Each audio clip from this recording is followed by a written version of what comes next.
Okay. Way before highways and airplanes, the mighty Mississippi River, that wasn't just water, it was like the superhighway, the lifeline, often the escape route of the American South. We're diving right into the heart of the 1840s, yeah, right on those banks, for a deep dive into the adventures of a boy named Huck Finn. Today, we're taking a real deep dive into, well, one of the most iconic and, let's be honest, debated stories in American literature, The Adventures of Huckleberry Finn. Our source for this exploration, it's a really comprehensive summary, lays out the whole narrative for us, which gives us the perfect foundation, to explore those deeper layers. Yeah, exactly. And our mission today, it's really to go beyond just the plot points. We want to extract the most profound nuggets of knowledge from Huck's journey. We'll look at how this young boy, pursuing his own freedom, kind of inadvertently bumps up against society's most deeply ingrained beliefs. Hypocritical ones, often. Yeah. Is a story about this unlikely bond forming, a bond that really challenges everything he's ever been taught about what's right and what's wrong. So get ready to float down the river with us, because here's where it gets really interesting and actually surprisingly relevant too. Okay, so our story kicks off in this fictional town, St. Petersburg, Missouri. We meet Huck Finn. He's a kid, maybe 13 or 14. Around that age, yeah. Son of the town, drunk. He's used to independence, ragged clothes, living on his own terms, basically. But right at the start, he's been taken in by the widow Douglas. And her sister, Miss Watson, is there too. They're trying to civilize him, which seems to mean manners, school, religion classes. Right. And it's striking, isn't it, how Twain immediately shows Huck's inherent resistance to this whole civilization thing. He's described as being really good at, outdoor survival skills, hunting, fishing, trapping. He even says himself he's a bit low down and unrefined. This isn't just, a minor trait. It's fundamental. Sets him apart right away. A spirit that just doesn't fit societal boxes. Makes his later moral choices even more powerful. And this resistance, it gets tested fast. Things took a really dark turn when his absentee father, Pap, suddenly shows back up. Oh, yeah, Pat. Pap's violent, abusive, wants total control over Huck, especially after Huck finds some money. Right, that treasure him and Tom found. Pap forbids Huck from going to school, hates any attempt to make Huck respectable. And eventually, Pap actually kidnaps Huck, drags him off to this remote cabin in the woods. And one of the really crucial things here is the kind of paradox of Huck's initial escape from civilization. He gets this different sort of freedom with Pap, away from the town's rules. But it's terrifying. It's abusive. Pap's drunken rages get so bad, he even tries to kill Huck in a hallucination. Wow. So yeah, he's outside St. Petersburg's rules, but trapped in something way more dangerous. It really shows that freedom isn't just about escaping society. Sometimes it's escaping immediate personal threats. And Huck, well, he's a survivor, shows incredible resourcefulness. He fakes his own murder. Super clever, actually. Makes it look like robbers killed him. Then he escapes to Jackson's Island. Big, uninhabited island in the middle of Mississippi. Talk about a dramatic start. Life or death right from the get-go. So after a few days on Jackson's Island, he thinks he's totally alone, right? Then he stumbles on this smoldering campfire. And surprise, someone else is there. It's Jim, a slave owned by Miss Watson, the same woman trying to civilize Huck. This meeting is it's the absolute linchpin of the whole story. And what's so significant is why Jim ran away. He overheard Miss Watson talking about selling him down the river for $800 to New Orleans. Oh, man. Yeah, where he'd be a field worker, probably separated forever from his wife and kids. So for Jim, this isn't just about escaping slavery. It's about getting actual freedom and keeping his family together. It's about basic human dignity. And Huck's reaction, it says so much right away. He knows, deep down, society would despise him for helping a runaway slave. It's against everything he's been taught. But he just kind of shrugs it off, says breaking a rule doesn't bother him. And they pretty much instantly become friends, bond over adventures, talk about superstitions and signs. It is pretty remarkable, isn't it, how fast that bond forms, completely crossing the rigid social lines of the time. Huck's acceptance, even then, despite all the prejudice around him, it really highlights his inherent moral compass. It seems to work separately from society's rules. He sees Jim as a person, not property. Even if he can't fully articulate that yet, this sets the stage for the huge moral transformation he goes through later. Their real journey, like the raft journey, starts soon after that. There's this massive storm. The river rises like crazy, floods most of Jackson's Island. They manage to grab a floating raft, and then they find something even wilder, a whole 2-story house just floating down the river, carried off its foundation. Incredible image. Inside, they find clothes, money, and something grim, a dead man inside the house. Jim sees him first and tells Huck not to look at the face. Keeps him from seeing it. Foreshadowing, perhaps. Right. So this prompts Huck, being resourceful, to go ashore for news. He puts on some girls' clothes they found in the house, tries to blend in. He meets this woman who, she's pretty sharp, figures out he's a boy pretty quickly. But she doesn't get mad. More importantly, she tells him her husband thinks the runaway slave Jim is hiding on Jackson's Island, and he's planning to go there with men to catch him. Oof. That just changes everything, doesn't it? It massively speeds up their need to escape, forces Huck to rely on his wits, to disguise, thinking fast under huge pressure, and crucially, it just underlines the constant, deadly danger Jim is in. Every single moment on land, every person they meet, it's terrifyingly risky for Jim. The stakes of this secret trip downriver are immense. So they flee, push off down the Mississippi on the raft, traveling mostly at night, trying to stay hidden. But it's not exactly a peaceful fleet trip. They have some seriously hair-raising adventures, like sneaking onto an abandoned steamboat. Oh yeah, the Walter Scott wreck. Exactly, and finding it full of thieves and murderers. They barely escape by stealing the villain's own boat. The river gives them freedom, but man, it throws dangers at them too. Then there's this really critical moment. They get separated in this incredibly thick fog, can't see anything. Terrifying for both of them. After they finally find each other again, Huck plays this, well, frankly, cruel trick on Jim. He pretends the whole separation, the fear, everything was just a dream Jim had. Yeah, that's a low point for Huck, behavior-wise. But when Jim realizes Huck lied, his feelings are just profoundly hurt. Yeah. And he tells Huck exactly how it made him feel. With such dignity and sincerity, Huck feels terrible, overwhelmed with guilt, and he apologizes. And this isn't just any apology. This is the moment Huck truly gets it. He realizes Jim genuinely cares about him, and that he, Huck, cares deeply about Jim too. Something he hadn't really thought about before. Exactly. Hadn't processed it. It's a huge step in Huck's growth. Recognizing Jim's full humanity, his dignity, his capacity for hurt, just like his own. This realization starts chipping away really hard at those ingrained prejudices, puts him firmly on that path of moral awakening. So they keep going downriver. Their big goal now is Cairo, Illinois. That's where the Ohio River meets the Mississippi. Right, the confluence. The plan is for Jim to get on a steamboat there, head north up the Ohio into the Free States, and finally be free. And this point, near Cairo, this is the real moral crucible for Huck. As they get close, his conscience just starts eating at him.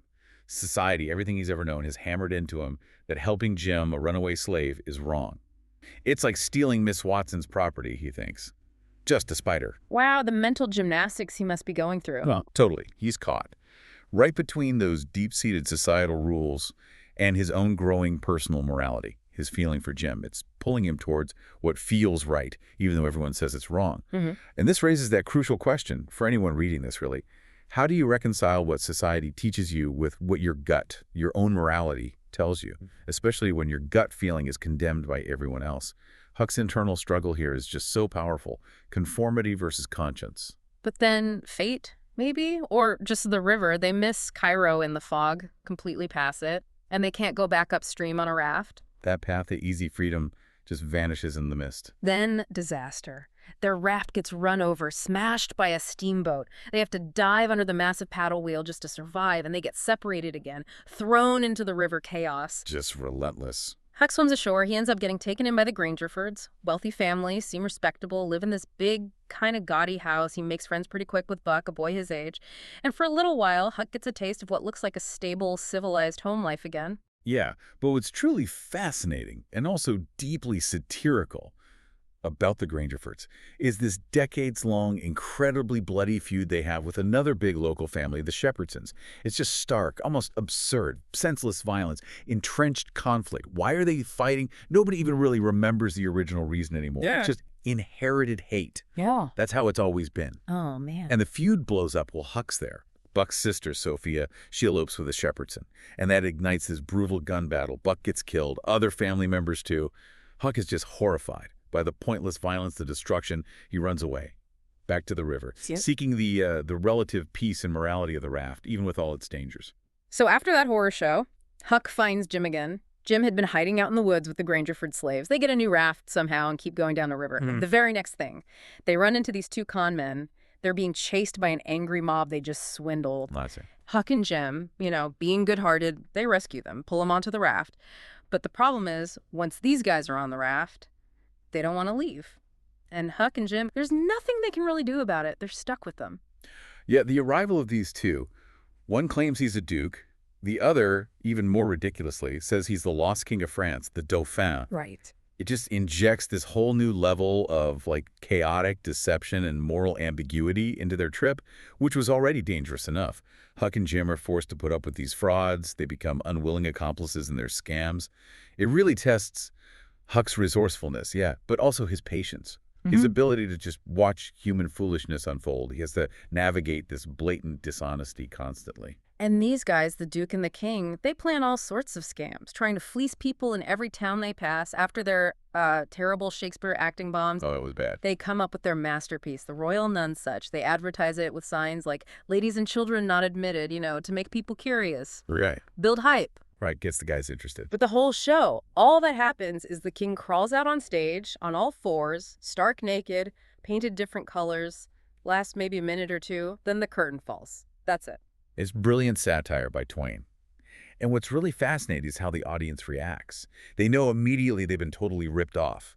But instead of admitting they got fooled, they decide to keep quiet about it and tell the other locals to see it too, just so they don't look stupid themselves. Wow. Pass the embarrassment along. Exactly. It's funny, but also deeply cynical. A commentary on human nature, group psychology, saving face even if it hurts others. The Duke and King manage to skip town just as the mob is getting ready with, like, rotten tomatoes and dead cats, a well-deserved exit plan. Their biggest and maybe nastiest scam is when they pretend to be the long-lost brothers of this wealthy man who just died, Peter Wilks. They're supposed to be his heirs from England. They completely fool Wilkes's daughters who are grieving and welcome them with open arms. The con men then start selling off slaves, trying to liquidate the whole estate fast. It's just despicable behavior. Huck sees all this cruelty and deception, and he hits a moral wall he can't stand by. He secretly steals the inheritance money back from them. And eventually, he tells one of the daughters, Mary Jane, the truth. Good for Huck. Takes real courage. Then the real Wilks brothers show up. Chaos ensues, and the Duke and King barely escape back to the raft with Huck and Jim fleeing another angry mob. Just barely. But their final act, the absolute worst betrayal, is when they need money again. They claim Jim is a runaway slave, which he is, technically, and they sell him to a farmer named Silas Phelps for a reward. $40, I think it was? 40 miserable dollars. Yeah. After everything. Yeah. Jim's lowest point, Huck's lowest point. Soon after that, the con men try the Royal Nonesuch one last time in another town, and this time, the crowd gets them, tarred and feathered. Pretty brutal, but, fitting end for them. It is. But the betrayal of Jim, that is arguably the critical low point for Huck personally. It threatens to undo everything Huck has risked, everything he's learned about himself, about friendship, about Jim's humanity. And this moment forces Huck to make his definitive moral stand. He faces that choice. Let Jim be enslaved again, go back to what society says is right, or actively defy every single rule he's ever known. And that's when he has that famous line, right? He debates it, prays about it, tries to do the right thing according to religion, but he can't. He tears up the letter he was going to write exposing Jim, and he says, all right, then I'll go to hell. Chills. Every time. It's not just a line. It's the absolute culmination of his moral journey. He chooses human compassion, friendship, Jim, over society's prejudice, over the fear of eternal damnation. It's this act of radical empathy, a total rejection of the civilized world's twisted values. So Jim's been sold. Huck goes to the Phelps farm, determined to free him. And in this huge literary coincidence, he finds out the Phelpses. They're Tom Sawyer's aunt and uncle. Sally and Silas Phelps, yep. Huck, always thinking on his feet, immediately pretends to be Tom Sawyer, who they're expecting for a visit. And then, wouldn't you know it, the real Tom Sawyer shows up. And Tom, loving the drama, just jumps right into the lie. He pretends to be his own younger brother, Sid. Oh, Tom. What's absolutely fascinating and maybe frustrating, here is how Tom Sawyer's arrival just completely changes everything about freeing Jim. Jim's being held in this little shed. Huck, now driven by this clear moral purpose and practical concern for Jim, sees the obvious solution. Open the door, sneak him out. It would be easy. Makes sense. But Tom, no way. He's obsessed with the elaborate, romanticized adventures he's read in books. History and novels involving kings and noblemen. He insists on this ridiculously impractical and dangerous escape plan. He wants them to dig a tunnel into the shed instead of using the door, wants Jim to write notes and carve inscriptions on stone to throw out the window, wants him to water a plant with his tears and make friends with spiders and snakes. It sounds insane. It is insane. And it's such a brilliant contrast Twain sets up, isn't it? Tom represents this like frivolous, sometimes even cruel romantic idea of adventure, while Huck now embodies a practical, deeply moral, truly empathetic understanding of what freedom and friendship actually mean. That whole section is just a sharp critique of romanticism versus gritty reality. So they go along with Tom's absurd plans, sending anonymous warning letters to the Phelpses, just creating chaos for fun, really. When they finally stage the grand escape, the farmers, alerted by Tom's own letters, are waiting. They start shooting. Tom gets hit in the leg. Serves him right, maybe. A little bit. They make it to the raft, but Huck, showing his loyalty again, knows he has to get a doctor for Tom. And the doctor, in this final ironic twist, ends up turning Jim back in, and Tom too. He just completely misunderstands what was going on. Oh, the layers of irony. The truth finally comes out when Tom's Aunt Polly arrives. She tracked them down to the Phelps farm, and she immediately blows their cover, reveals who Huck and Tom really are. And then the big reveals start dropping. Tom, with his usual flair, announces that, guess what? Jim was free all along. Unbelievable. Yeah. Turns out Miss Watson had died 2 months earlier, and in her will, feeling guilty perhaps, she set Jim free. So this whole elaborate, dangerous escape Tom engineered, completely unnecessary. Jim was already legally free. Wow. The cruelty of Tom's game becomes even clearer then. He knew this the whole time. Yep. Kept it secret for the adventure. And there's one more revelation. It brings closure for Huck. Jim tells him that his abusive father, Pap, he is dead too.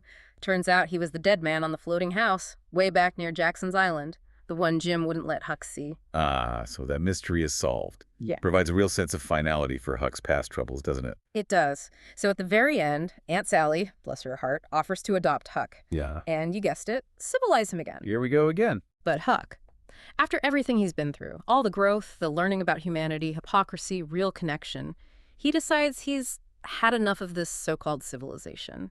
He makes his choice. He's going to travel to the west, head out to the territory for more adventures, on his own terms this time, rejecting society's confines for good. A powerful ending. So what does this all mean for us thinking about it now? Our deep dive into Huck Finn shows a journey that's way more than just a river trip, way more than a boy's adventure story. It's really about a young boy's radical development of conscience, a profound moral awakening, defying the very society, the very prejudices that raised him. Absolutely. We've seen how Huck grapples with these incredibly complex ideas. Freedom, what does it really mean? Friendship across racial lines, against all odds. Morality, personal versus societal. His story just perfectly highlights that tension, that friction between rigid social rules and our own developing intuition. And it shows how real empathy, real human connection can grow in the most unexpected, challenging places. Often, actually, in direct opposition to the rules society sets up. Yeah. This deep dive, it really reminds us of the power we have to choose our own path, even, maybe especially, when it's the hardest one, the one that goes against the current. It shows how true personal growth sometimes requires escaping, or at least questioning, the very systems and beliefs that try to define you. Which brings us maybe to a final thought, a question for you, the listener, to consider. In our own lives, right, when we're confronted with those deeply ingrained beliefs, things we've always been taught, versus what our own evolving intuition, our gut, tells us feels right. How do we find the courage? The courage to follow our inner moral compass like Huck eventually did on that Mississippi journey. Something to think about maybe as you navigate your own adventures, your own moral currents.